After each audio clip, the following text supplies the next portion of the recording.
Transport Miscellaneous Provision Bill 2020 and the Transport Authority Validation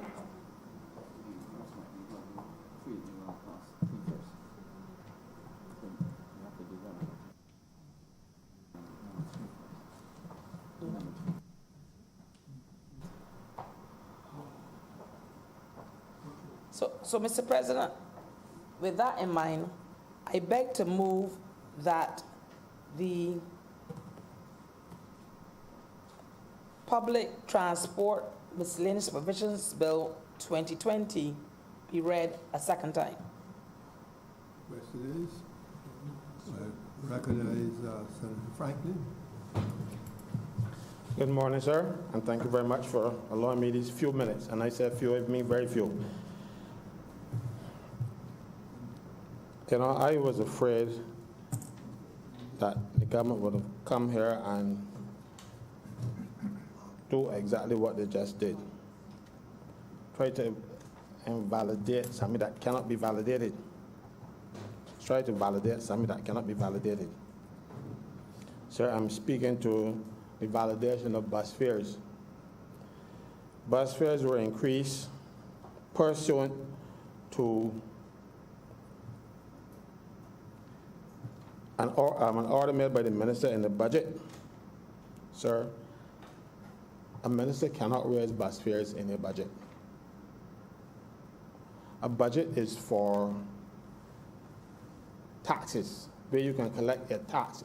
In an emergency, you want money, you want it now, so you can come to Parliament, raise, you can increase a tax, or you can introduce a new tax.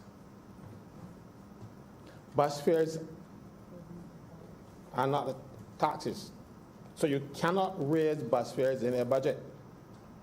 But even if you could, the government would have had 4 months in which to bring legislation to Parliament to validate, not to validate what the minister spoke in the budget. So let me go to the Provisional Collection of Taxes Act. That is the act that enables the minister to come to Parliament and speak a tax into law.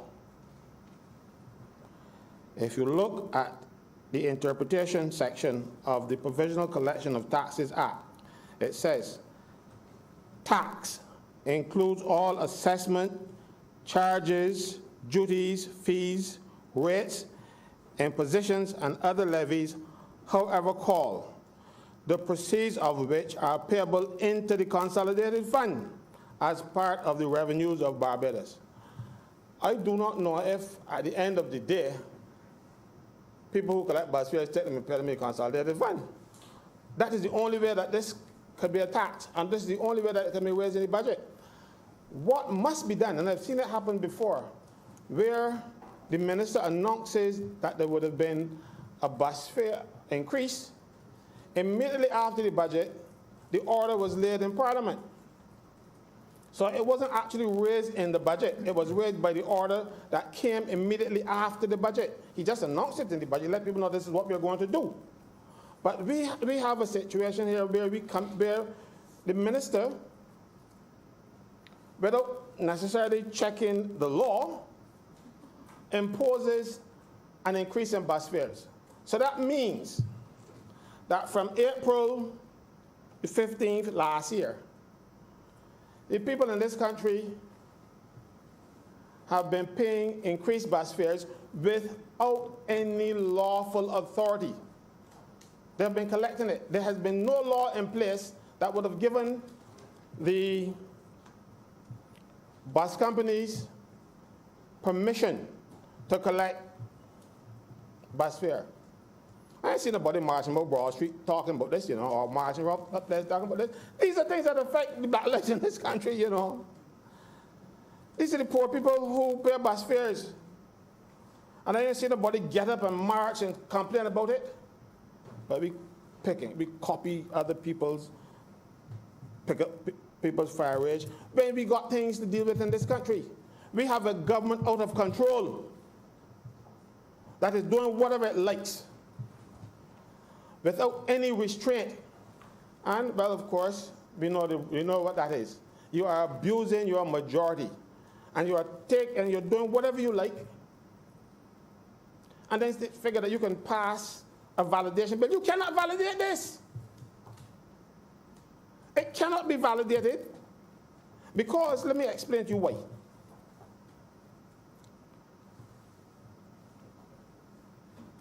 You cannot raise bus fare. So you're actually causing people, Transport Board and others, to take away people's money. Money is property without due process of law. Now you must compensate persons, though, because you're taking away people's property without authority, you got to compensate them. The only thing you can do is pay back the bus fare. But how are you going to do that? It is virtually impossible. It is impossible because when you get in a bus and you pay, then you don't keep the receipts. There is no authority up to today to charge $3.50. And we have a very passive society that goes along and let this government behave as it likes.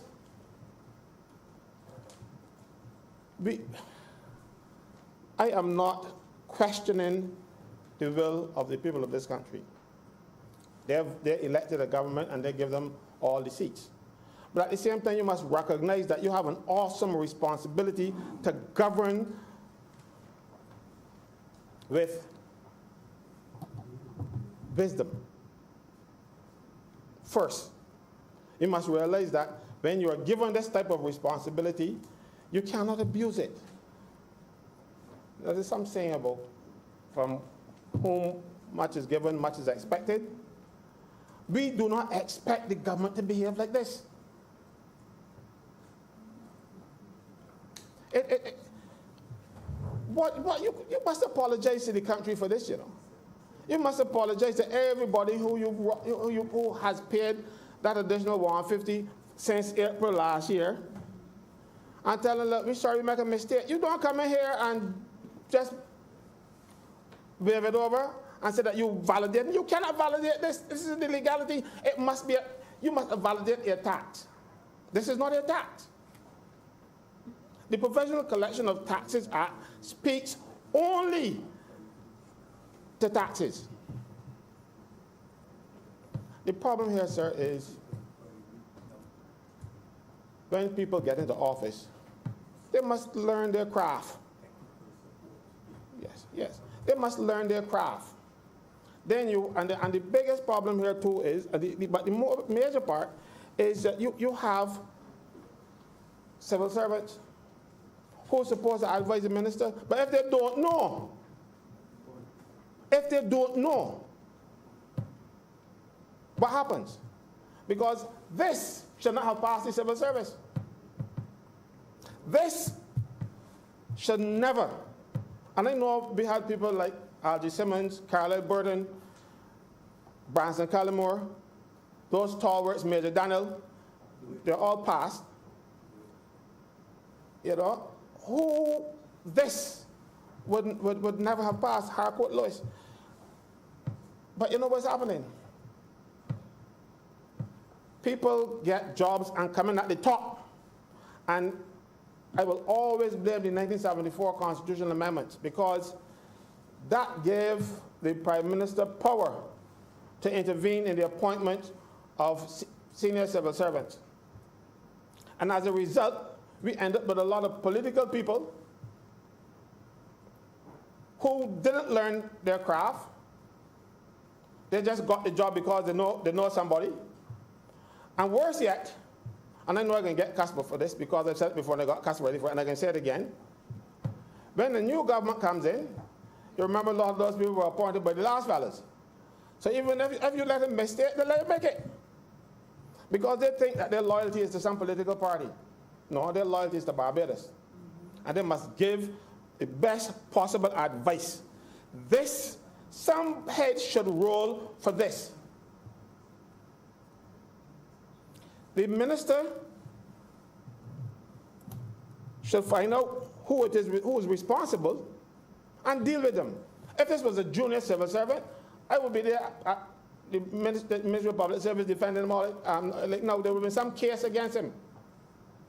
But we have this level of incompetence at the top of the public service, too much of it. And they are mostly political actors, either from the last regime or from the new one coming on. Barbados will not get any better with this level of service from senior public officers. They get cussed me, I don't mind. I get cussed a lot. I get cussed in here.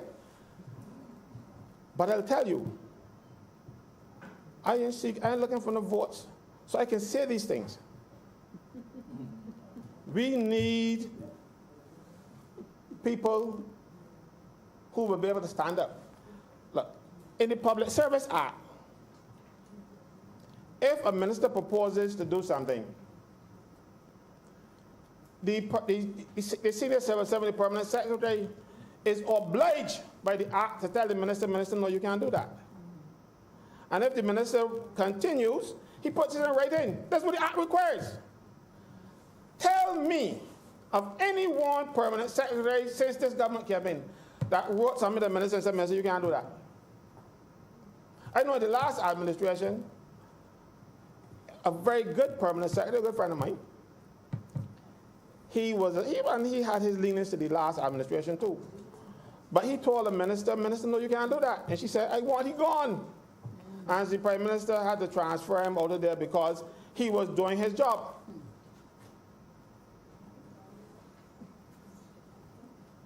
You know, he was doing his job. Mind you, he was one of the few people who didn't mix matters, you know. Right now we have too many people who, when the minister said jump, they say how high. And then when they say, can I come back to no minister? No. You must do your job to the best of your ability. Mind you, if this is the best of your ability, you need to be a clerical officer. No minister should have been allowed to let this pass. And for so long. What is the Cabinet Office doing? What are the people in the Ministry of Finance doing, the senior people in the Ministry of Finance? So one of them should pay for this, you know. They're going to go get a bit, but the problem is, they're all politicians, or mostly politicians, so they don't recognize the duty to this country and do the right thing. If you're a permanent secretary, and the minister won't get rid of you, they transfer you someplace else, we're going to do transfer you to another permanent secretary, can't do nothing else. You would have to have broken the rules. But if you advise the minister don't like the advice, you're not breaking the rule. This nonsense has to stop. And I hope that this is the last time I have to speak in these terms about the civil service, because it bothers me that I have to say these things, but I must, because nobody else will. It seems as though the government frying for some of these civil servants and they don't want to deal with them. You got to deal with them. A lot of the senior people give so much bad advice over and over and over, and they get away with it.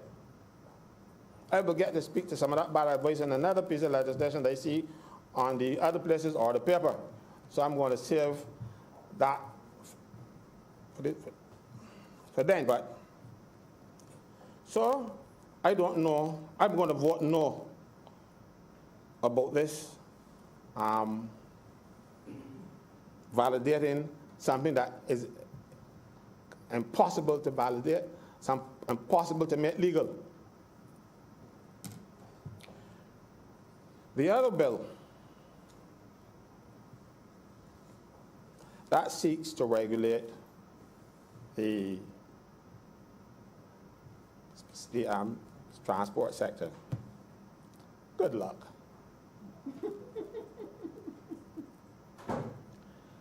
Every administration that I can remember since they had ZRs and minibuses and things tried to do that. Now, if you achieve that, I kiss one of you. Honestly, you remember John Busty, how that started? You remember? these people refuse to obey the law, so the law changed to accommodate them. They do whatever they like on the roads.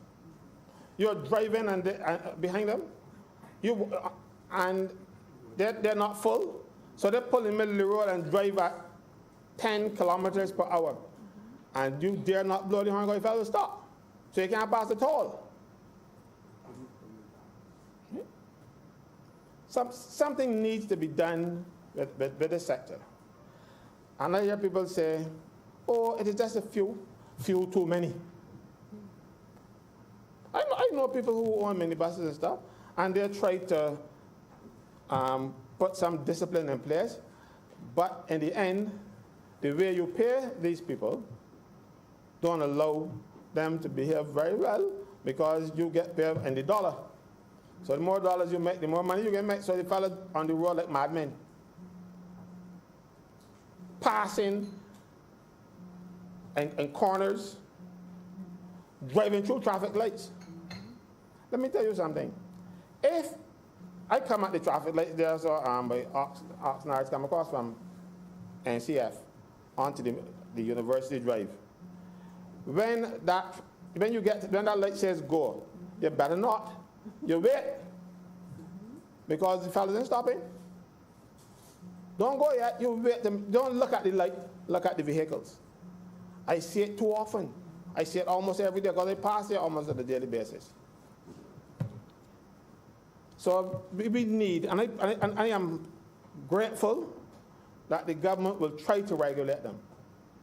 I don't know if this will work, but you will have my support in trying to do this because they're dangerous, you know. Speeding bullets. Something needs to be done about them. If this can do it, so be it. But I started ahead of myself. You know, when I got to look at these amendments, and this is a complaint now. I don't normally complain, but I have to do that now. Each one of us here, as legislators, are entitled to receive a copy of the laws of Barbados. I have not received mine in 2 years.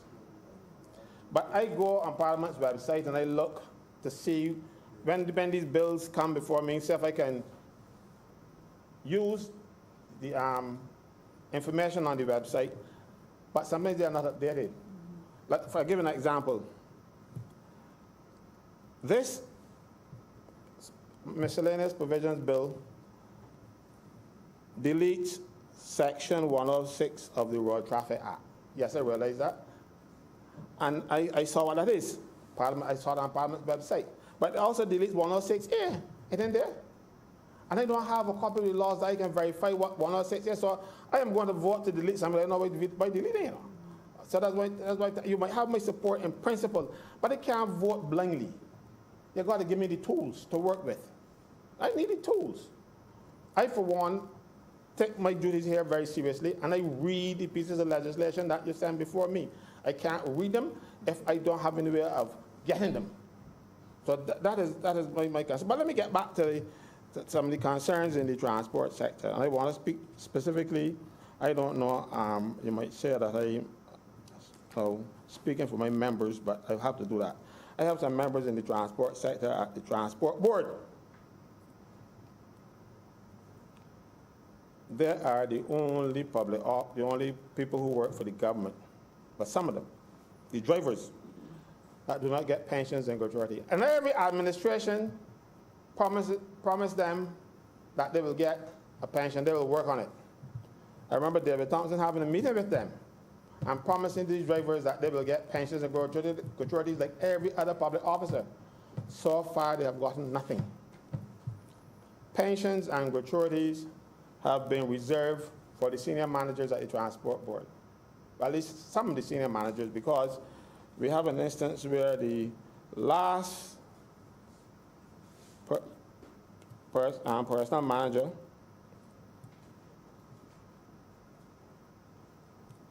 she got vexed and retired because as she got in, this new government will now do her work. She disciplined a member of staff because he got up and drive a bus. He didn't have a license to drive the bus. And he hit it. Then when I took the transport over material and I fix it, but don't tell anybody. When he got caught. So she disciplined him. He was dismissed. And she was ordered to take him back. She said, look, I can't do my job if you people coming above my head because he got connections to this party. So look, I go. And she resigned. She said, look, let me run it. To this day, she has not gotten her gratuity that is due to her, even though she has a letter telling her how much the gratuity is since 2018. But other state managers who retired since then, year later, have gotten theirs.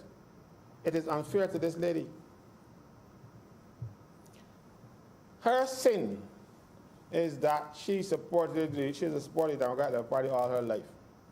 I have appeared before her in disciplinary matters. I have found her to be professional and non-partisan when it came to doing her work. So if after work and she go out to meetings and she help the party of her choice, that is not something that you can hold against her. Give the woman she money. This is unfair. And when you hear that other people who have connections to this party in power retire a couple months ago and get their gratuities, their lump sum gratuities, you know. At first they were proposing to pay her in 9 installments and all kind of stuff, and she was willing to take whatever installments as long as she get her money. Then they pull back on that. But other people can get theirs. So I'm appealing to the government to be fair and treat people fairly, not because they might be members or supporters of your party that you can treat people badly if they're not. Sorry? I didn't tell the president of any names that I proposed to call this morning, but I will tell you after. This lady, I saw her up to yesterday. She hasn't gotten her monies yet. Fix it.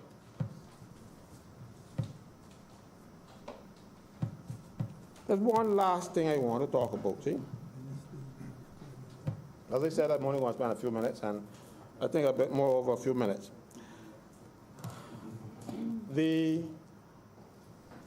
I work on White Park Road. So one day I took my car to get fixed. Not, to get service and anything. And I came down to the bus stand, I walked down, I came down to the bus stand and said, well, I will get a Bashar van that will take me to work. And because it passes the bus past my office. I go to the bus stand. And I was waiting by the side mark Bashar, and I ain't seen the Bashar van at all.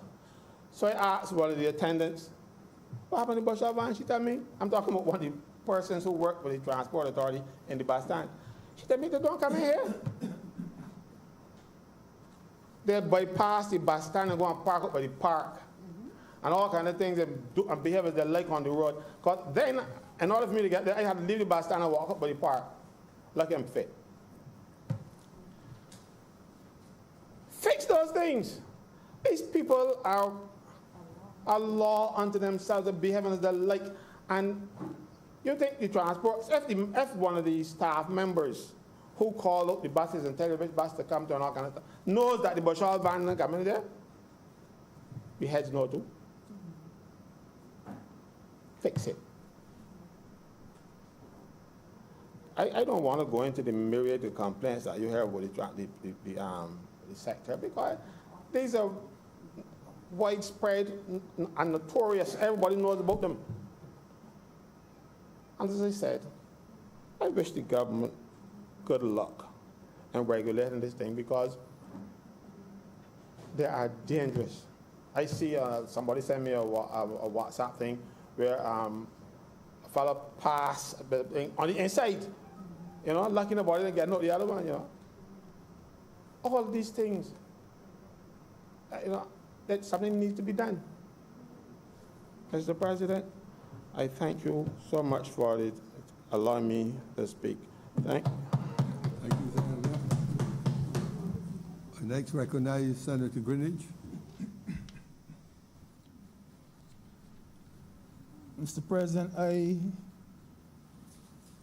did not psych up myself or prepare myself or anything to speak on this particular topic. The whole question of the transport sector. I'm literally filling in a number.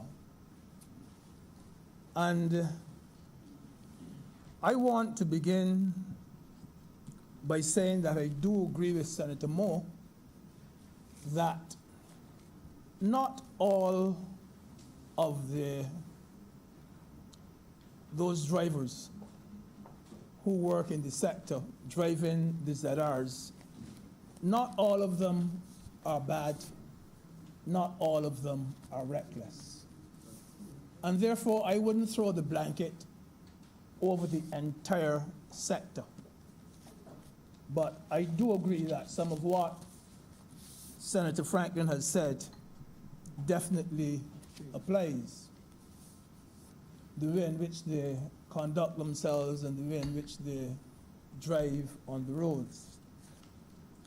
With this particular amendment, Mr. President, anyone who drives or anyone who conducts on a PSV without a valid permit will be given 3 chances, the 3-strike rule. My only concern there is that I would have widened that net and make it include quite a few more of the offenses which these that are drivers commit. And I do believe, sir, that it will affect them. Some of them have said in public, I've read it in the newspapers, some of them have said that it will not affect them in the least. But I do believe that this particular 3-strike rule will affect them because they would know that they will be denied a livelihood. They could be denied a livelihood because when you revoke their license, it's like taking away their basket and their hoe. Sir, there are so many ZR drivers now who have long sheets of convictions, sometimes over 100 fines have been imposed on a singular fellow. That has been happening in this sector. And they pay the fines. They pay the fines. And yet they do the same thing over and over again. And that is where the problem is. They can handle the fines. Let us take away their tools of trade. Let us take that license from them and see what the outcome will be. I believe, sir, that it would be different. We cannot allow the drivers of the ZRs, sir, to keep flouting the law.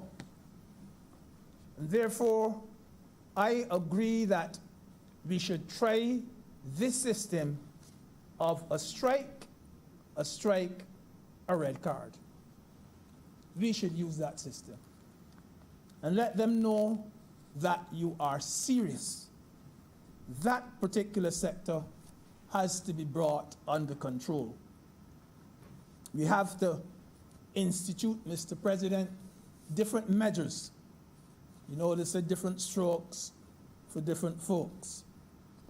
If the present strokes that we're using, they are not working, get different strokes. Give them, sir, a punishment that they will feel. Take that license from them.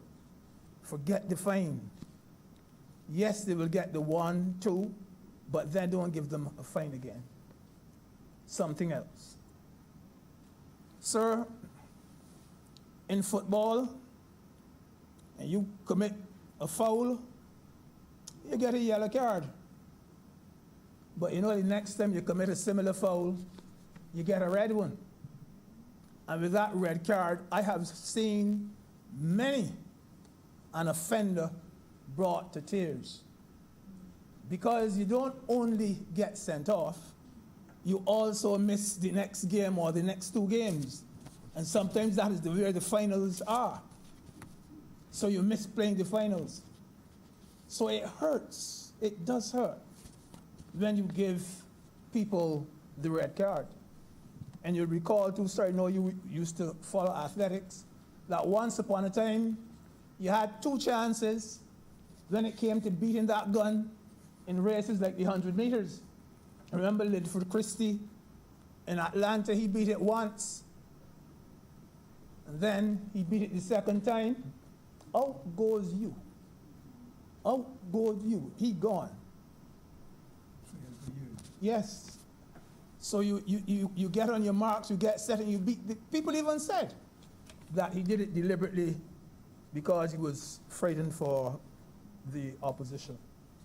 Nowadays, the rule has changed though. You only got 1 false start. You don't get the 2 anymore. You only get 1 false start. So, sir, the rule now and the law is that you get $1,000 for your first offense.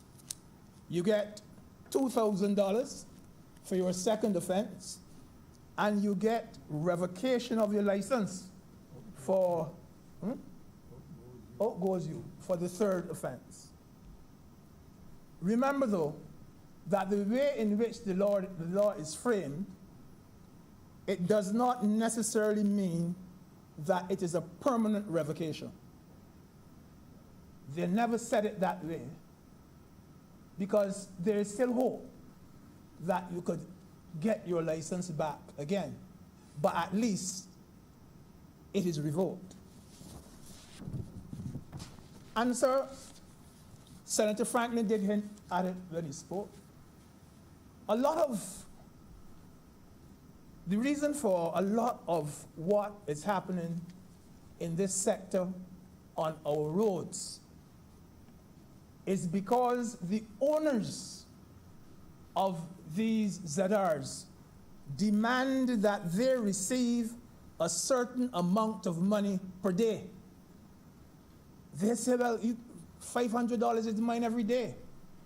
And only after you have made that $500 for me can you think about making $1 for yourself. And you know, sir, that is why some of these drivers are so very reckless on our roads. So blame, Mr. President, has to attach to the owners as well, because in a way, they are aiding and abetting that, exploiting too, that bad behavior. I do believe, Mr. President, that if ZRs were owner-driven, that things would be better. It would put an end to the hustling. It would put an end to the reckless driving. But I'm no fool, sir. I'm no fool. I know it is not practical for us to legislate that each ZR be overdriven, be owner-driven. Because, sir, some owners have more than one vehicle. And some of them are elderly. You can't be in 2 places at the same time. I know that. Some of them are otherwise employed. And we can't ask them to give up that original job and go and drive this ZR. I know it's not practical. But, sir, it should not be too difficult. It should not be too difficult for us to legislate that every driver of a ZR drives that particular vehicle as the servant or the agent of the owner. And as a consequence, sir, that the owner is liable for many of the infractions of the driver. It calls for the drafting of it. And I do believe that we can draft our legislation in such a way that the owners become liable for a lot of the nonsense which the ZR drivers do on the road. Sir, if we were ever to accomplish that drafting, sir, I do believe that every sensible owner would pay his driver a flat fee. I do believe that, sir. Or, sir, he would have to be avoiding, he'd be prosecuted time and time again for hustling. And I believe he would do the former, pay a flat fee and take some of that nonsense off the road.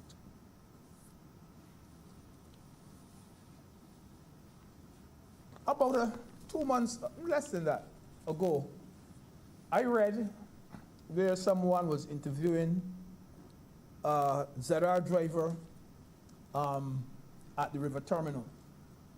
And the ZR driver was saying that if you are running for a transport board bus and it leaves you, that the transport board driver doesn't have to care about you. But he says the van driver, that is the ZR driver, will stop because he has to hustle for every dollar. That was his explanation. He has to get every dollar. So he would stop at a place other than a bus stop and he would commit an offense and he would be charged and so on. I know when I read that, sir, I smiled because it said two things to me. It said that what that ZR driver was actually saying was that I am willing to break the law in order to make money for myself and my boss. They also suggested to me, Mr. President, that he was saying that if I used to be paid a flat fee, I would not have to do that amount of hustling and that amount of law breaking. I read too, sir, where a spokesman for the ZR group, I think it's a Mr. Raphael, he made the point that the government's initiative, to assist passengers by allowing ZMs and BTs, those coaches and so on, to pick up passengers during this COVID time, Mr. Raphael said that that was unfair to drivers because he said that ZRs are going up the road, they are seeing passengers on the roadside, and by the time they get to the top of the route and they turn to come back, all the passengers gone. That the BMs, the ZMs and the BTs have taken them and gone. Now, I thought that was a bit too narrow, a bit too one-sided, the way they saw it, because one of the reasons why this particular program was initiated was because of the need for things like social distancing and so on, and you are getting some help by putting those people on the routes. But they took a very narrow view of it. These BMs and BTs, they were put on certain routes to assist the passengers because the PSVs on those routes could not accommodate their full capacity. But now that they are allowed to get back and carry more passengers, that is the ZRs, they are insisting that these BMs and these BTs be kicked to the curb. And their cry is that they're taking all of our passengers. I want to be kind to the ZRs and to say, hope they're not saying so out of greed. I hope not. I want to be kind to them. You see, sir, the BM and the BT work, that is predominantly tourist related. But sir, there are no tourists now. And certainly there are no tours now. And these BMs and BT drivers, they are our neighbors, they are our brothers, they need to live too. And I have to say that during the pandemic, I applauded the Barbados Light and Power for attaching electricity to the houses of very, very poor people whose children and whose grandchildren did not have electricity to use their tablets, which were gifted to them by the school. I applauded Light and Power. I said, what a good thing they have done. I know 2 families that they did it for. I applauded them. I applauded the fishermen who went out, caught the fish, came in and said to Minister Ford, look, come, collect this, take it, give it to those people who are less fortunate. And I applauded her. I want to applaud, who made me? I didn't get that either.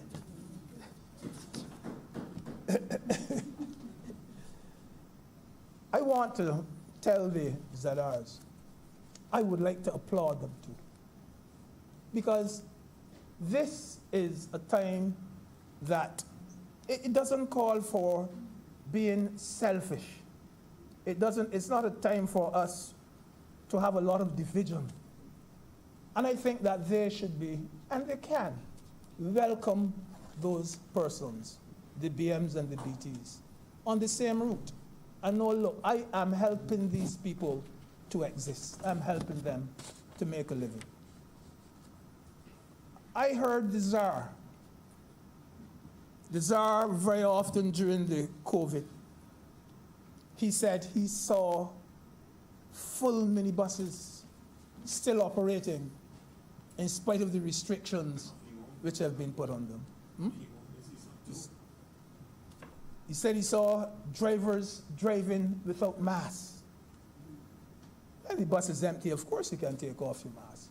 But he said he saw them driving without their masks. And people, in spite of that, were getting into the buses, minibuses, saying, don't mind, I want to get home. One lady turned and said, I wonder which home you're making noise to go to. I want to get home. So, Mr.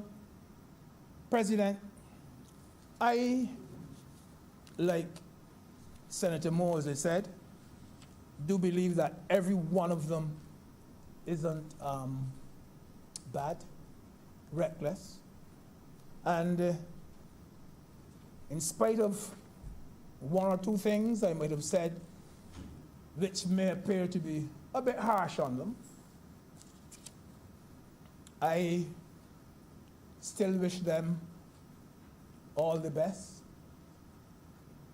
And I do agree with this particular measure which is being put in place to curb some of that impetuosity and so on that they have.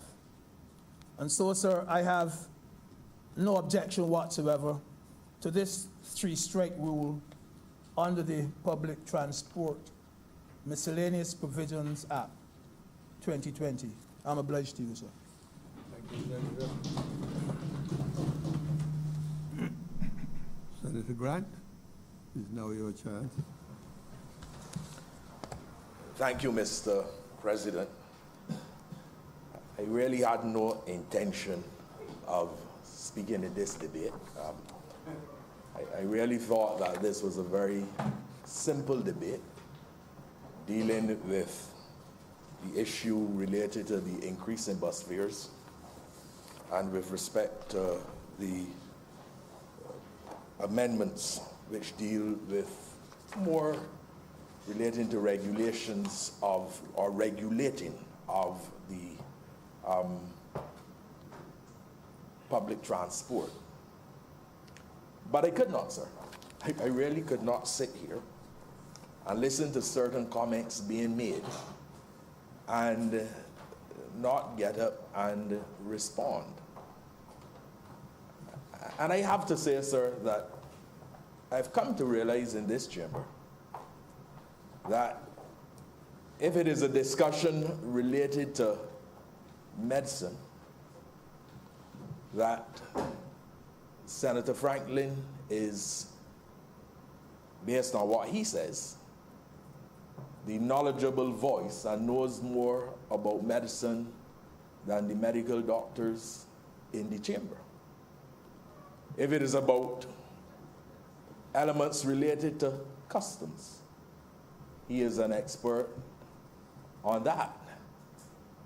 Matters related to economics, he knows more economics than even those that are trained and are good economists.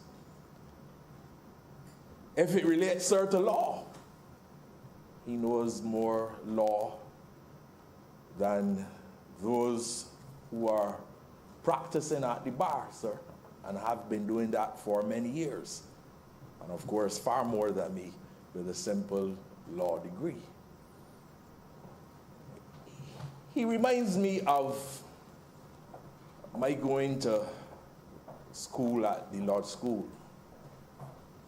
And there was a guy, a student, a little older than I was, a little older than I was.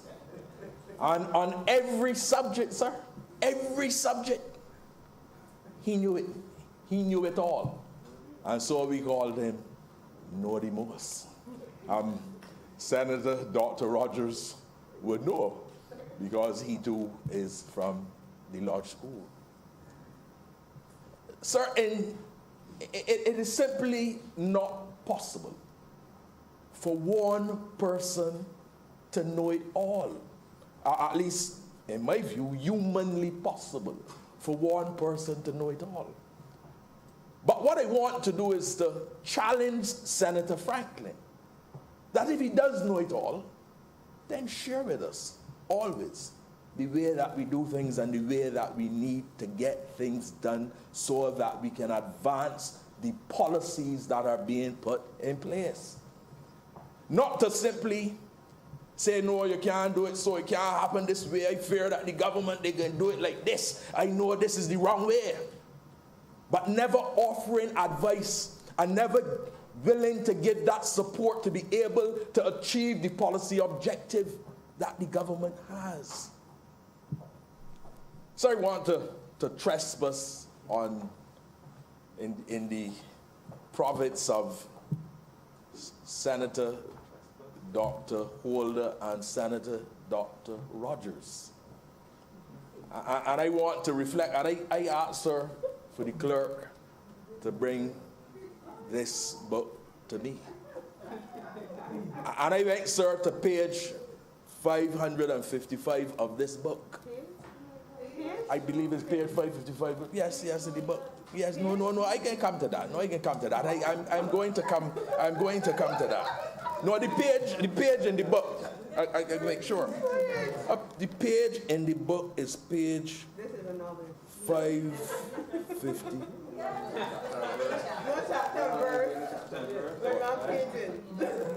No, it's actually page. No, I can come there, man. I can come there. It's page 561 in the book. Page 561. He might be going somewhere. No, I going somewhere. No. I could have gone straight, sir, and said Ecclesiastes, chapter 11, verse 4. I could have gone straight there. But I went just to the Bible, to the book, and it says, he that observeth the wind. Let me make sure that I got it right. That's why I call for the Bible. He that observeth the wind shall not sow, and he that regardeth the clouds shall not reap.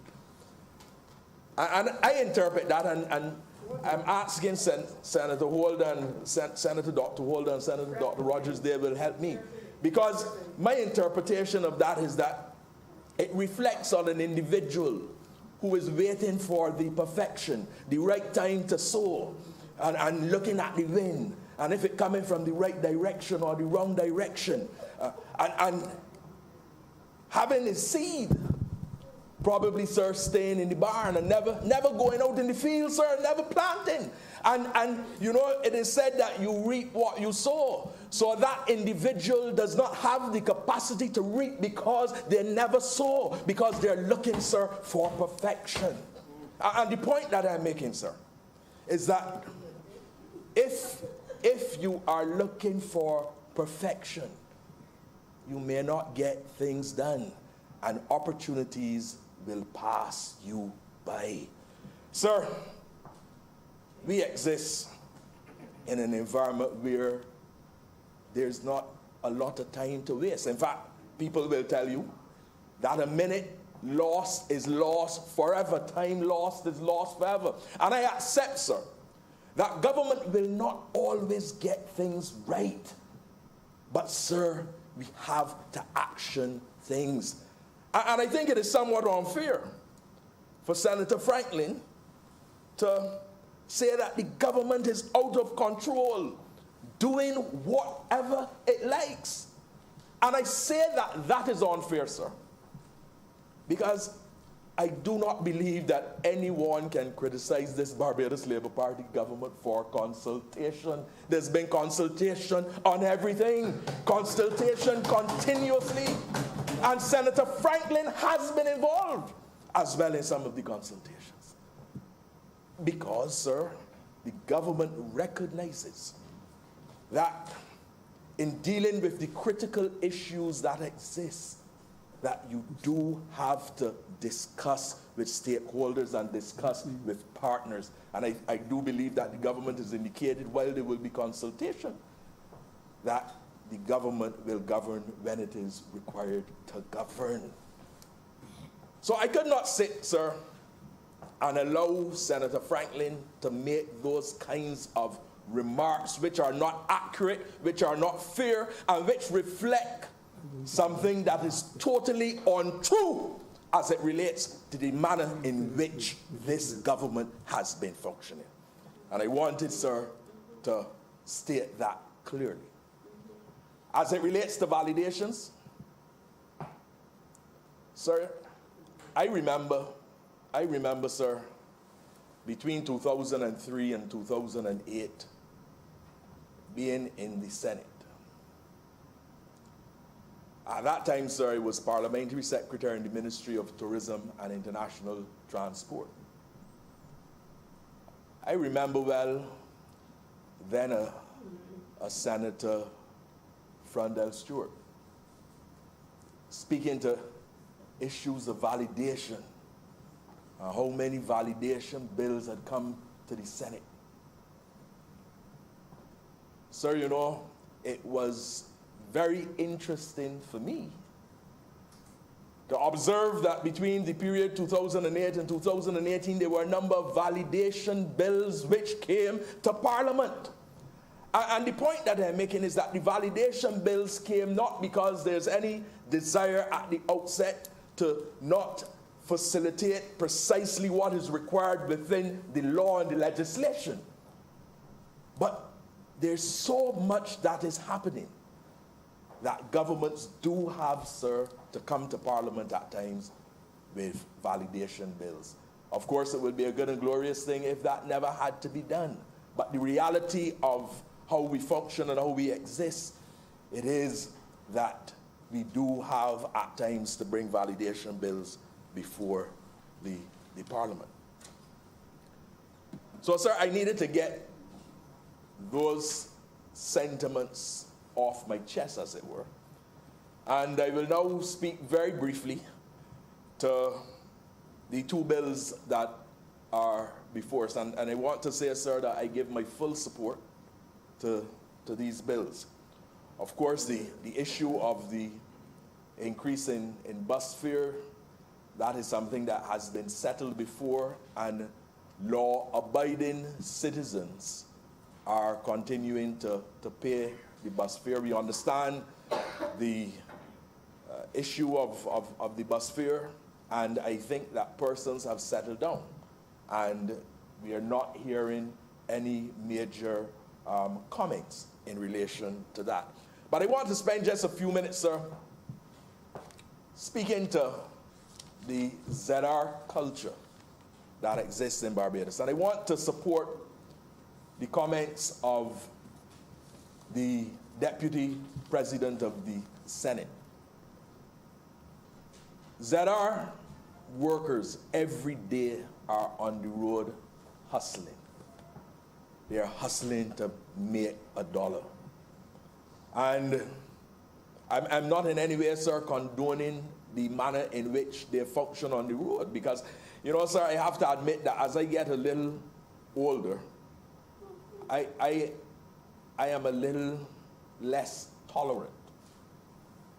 I go, sir, to international airports that was pre-COVID-19. Haven't gone to any, of course, since COVID-19.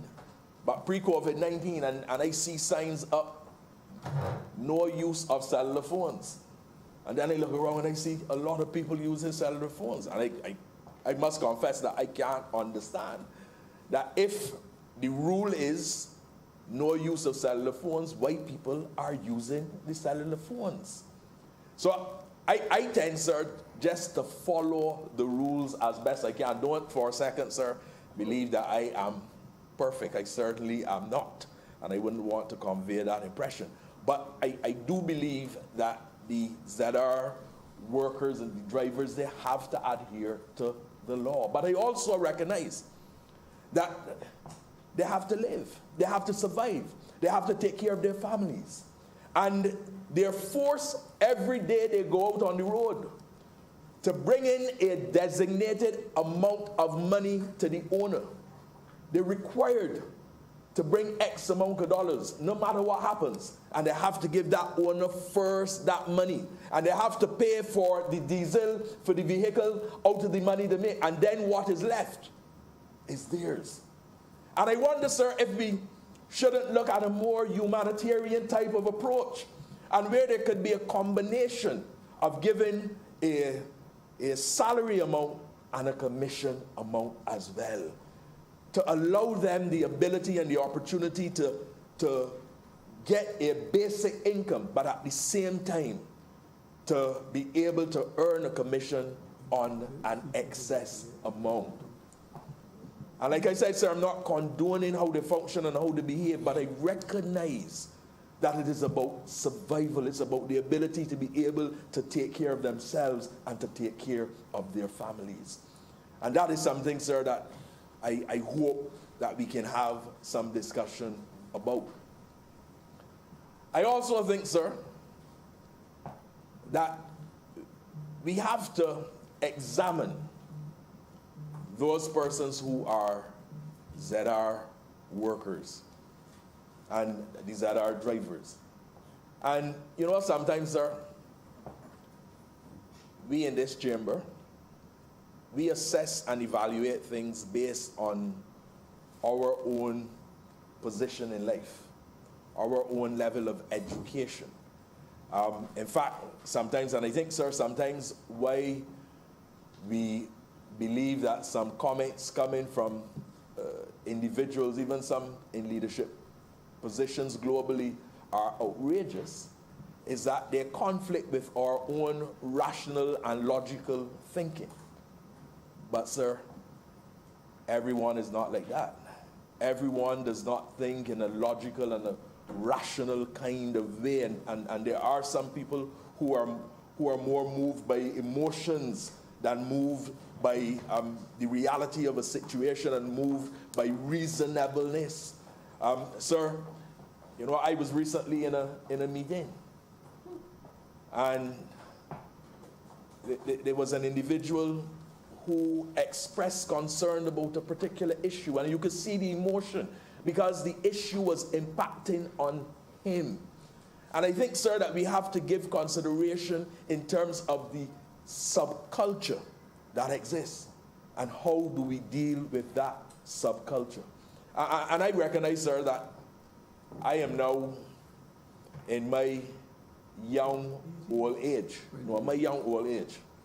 I'm now in my young old age at 55 years old. And maybe I'm not as in touch with the younger generation.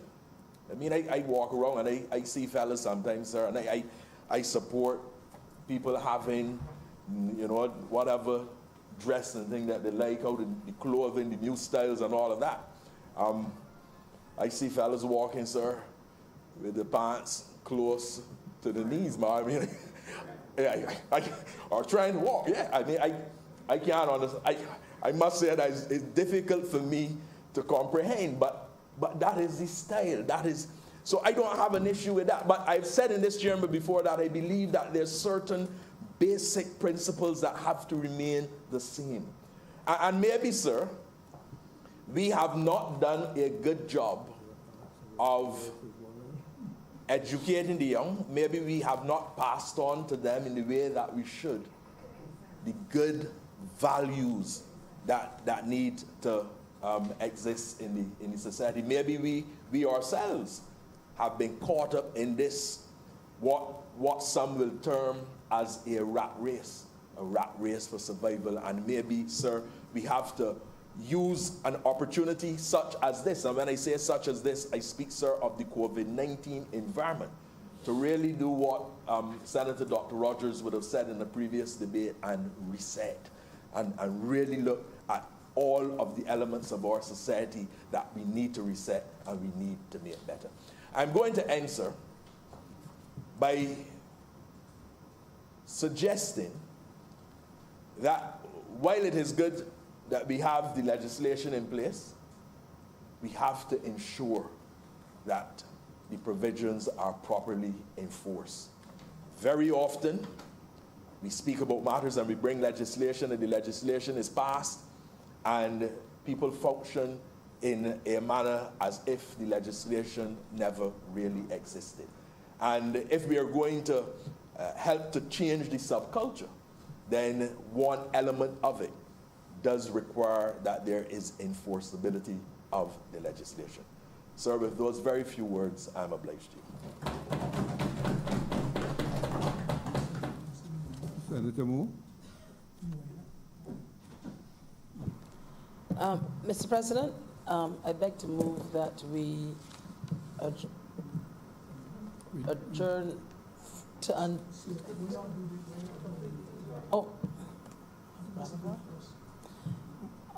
Mr. President. Do one at a time. Yes. I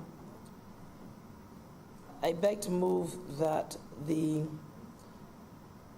Transport Authority Validation Bill 2020, Miscellaneous Provisions Bill 2020. You deal with item number 4 first? Number 4. That's 3 first. So the Public Transport Miscellaneous Provisions Bill 2020 be read a second time. The question is that the Public Transport Miscellaneous Provisions Bill be now read a second time. All honorable members in favor, please say aye. Those against, please say no. We think the ayes have it. Mr. President, I beg to move that the Transport Authority. I need to leave need to go into committee. Oh, okay. Go ahead. Mr. President, I beg to move that Your Honor do now leave the chair and the Senate resolve itself into committee for further consideration of this bill. Yes, the question is that I do now lead the chair, and the Senate resolve itself into a committee of the whole Senate for the further consideration of this bill in committee. All honorable members in favor, please say aye. Those against, please say no. We think the ayes have it. And we are now in committee in relation to item number 3.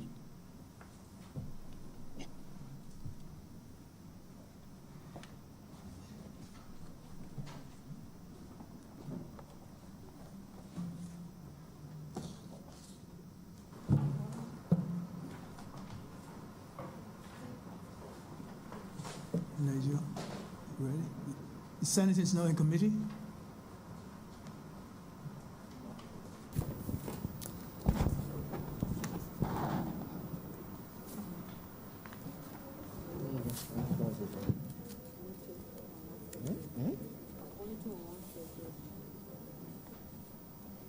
What it says in that parliament, this bill is second transport miscellaneous provisions bill.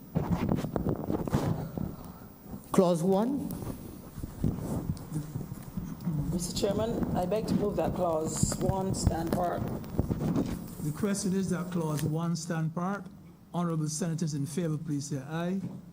Those against, please say no. Methinks the ayes have it. Clause 2. Mr. President, I beg to move that clause 2 stand part. The question is that clause 2 stand part. Honorable senators in favor, please say aye. Those against, please say no. Methinks the ayes have it. I think so. It has 2 clauses. Mr. Deputy President, I beg to move that the schedule be the schedule to the bill. The question is that the schedule be the schedule to the bill. Honorable senators in favor, please say aye. Those against, please say no. Methinks the ayes have it. Mr. President, I beg to move that you do now report to His Honor the President the passing of one bill in committee. The question is that I do now report to His Honor the President the passing of one bill in committee. Honorable senators in favor, please say aye. Those against, please say no. Methinks the ayes have it.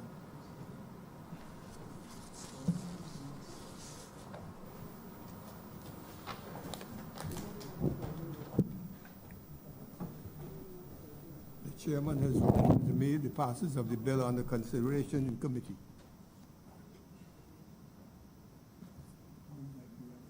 Third time. Mr. President, I beg to move that this bill be now read a third time. Question is that the bill under consideration be now read a third time. All honorable members in favor, please say aye.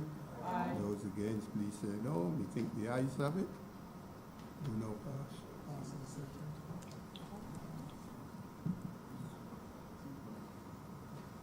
Bill be now- Mr. President, I beg to move that this Bill do no pass. that this bill do no pass and be cited as the Public Transport Miscellaneous Provisions Bill, Act, 2020. Question is that the bill under consideration do now pass and be cited as the Public Transport Miscellaneous Provisions Act 2020. All honorable members in favor, please say aye. Aye. Those against, please say no. We think the ayes have it, and the bill has now been passed and will be cited as the Public Transport Miscellaneous Provisions Act 2020.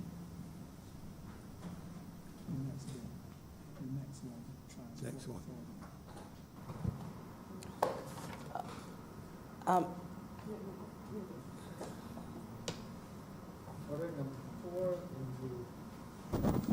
Name of the Honorable Acting Leader of the Senate to move the second reading of the Transport Authority Validation Bill 2020. Mr. President, I beg to move that the Transport Authority Validation Bill 2020 be read a second time. The question is that item number 4 on the public business, the Transport Authority Validation Bill 2020 be now read a second time. All honorable members in favor, please say aye. Those against, please say no. We think the ayes have it. Mr. President, I beg to move that Your Honor do now leave the chair and the Senate resolve itself into committee for further consideration of this bill. Question is that I do now leave the chair and the Senate resolve itself into a committee of the whole Senate for the further consideration of this bill in committee. All honorable members in favor, please say aye. Those against, please say no. We think the ayes have it, and we are now in committee in relation to item number 4.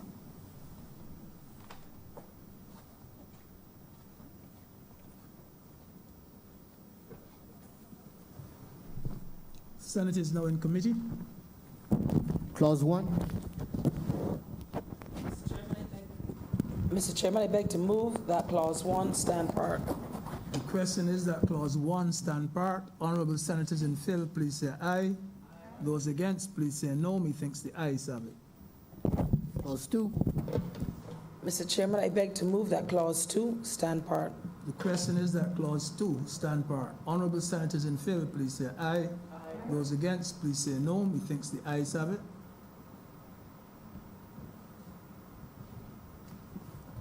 Report.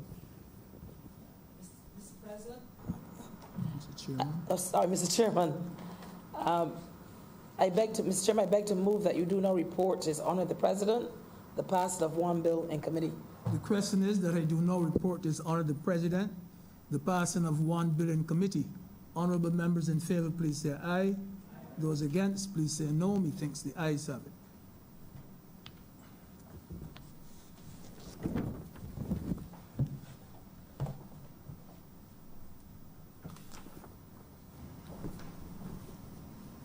The chairman has reported to me the passage of the bill under consideration in committee.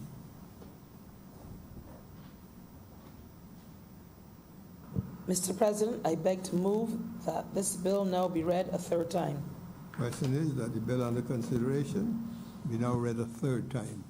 All honorable members in favor, please say aye. Those against, please say no. We think the ayes have it.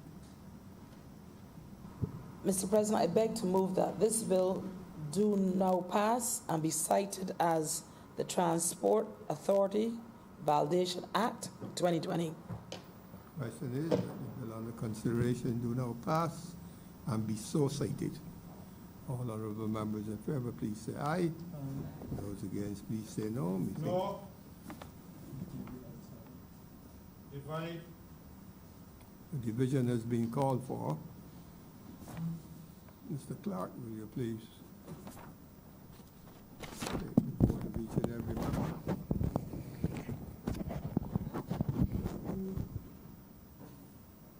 Senator Ms. Moore. Aye. Senator Ms. Scotty. Aye. Senator Dr. Springer. Aye. Senator Dr. Holder. Aye. Senator Adams. Aye. Senator Dr. Haynes. Aye. Senator Grant. Senator Ms. Cummins. Aye. Senator Sands.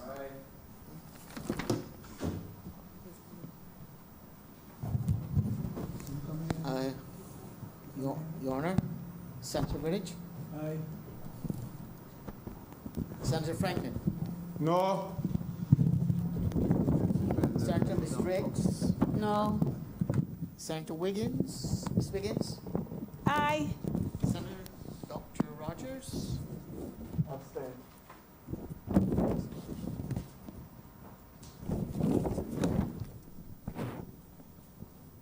Senator Nurse. Abstain.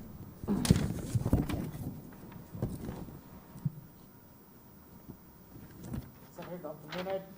No.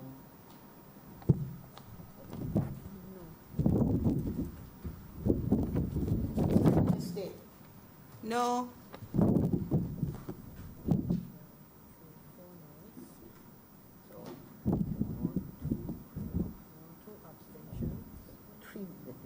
Four noes. Yeah, 4 noes, 4 noes. And 2 abstentions.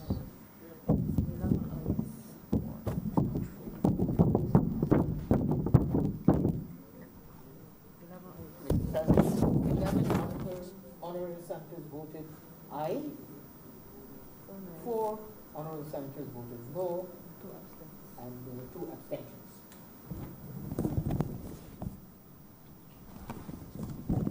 Deputy Clerk has reported that resulting from the division called for, 11 honorable senators voted aye, 4 honorable senators voted no, and there have been 2 abstentions. Go ahead. The bill has been passed. Yes, I'm sorry. The bill has been passed and will be cited as the Transport Authority Validation Act 2020.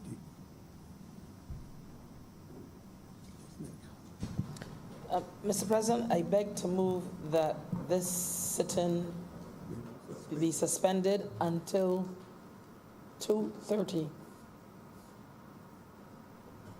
Question is that the sitting be now suspended for lunch for 1 hour, returning at 2:30. All honorable members in favor, please say aye. Those against, please say no. Me think the ayes have it, and we are now at lunch.